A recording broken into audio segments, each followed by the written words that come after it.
the darkest hours, a city emerged from struggle to success, uncertainty to predictability. One leader, one community. This is the Game Changer.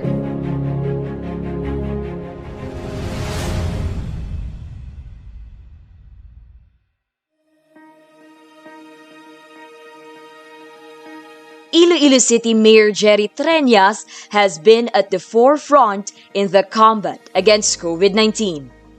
The decisions he made from the start of the pandemic to present has set the direction for Iloilo City's campaign to stop the spread of the virus. And it is making progress. From double-digit confirmed cases, there were instances that the number wind down to single-digit towards the end of 2020. Numerous executive orders were released for compliance, such as the liquor ban, curfew hour, shortened mall hours, requirements for outbound and inbound passengers, and more. These led to control the impact of COVID-19 in the community. I think kadako gid sang bulig sang mga executive order because nabatyagan gid dayon sang lain-lain nga sektor ang response ng city government sa problema sa ina nga sektor parte sa COVID, no, like ang mga executive orders ta sa mga restaurants para mabutang sila barriers, ang executive orders ta nga hindi pwede maka-serve sang alcoholic drinks sa public, ang executive order ta sa wakes nga 3 lang ka adlaw, no, ang executive order ta sa mga burial nga immediate family lang. I think though nakalabot gid sa pumuluyo ta, and we have really direct correlation sa mga epekto sang COVID sa kada sektor nga apektado.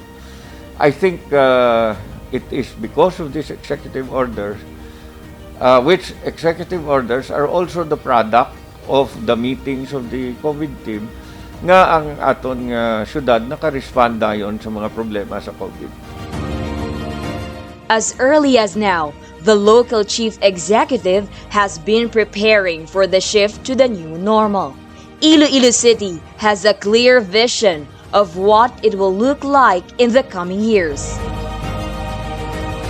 200 million pesos will be allotted for COVID-19 vaccine, which will be given to Iloilo City Hall employees and their immediate family and other potential beneficiaries.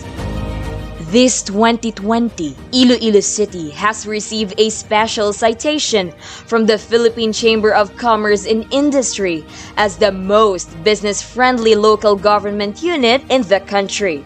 Despite the pandemic, Iloilo City was recently cited by the lead shoe property consultants as best place to invest outside Metro Manila. The renewal of business permit is now online.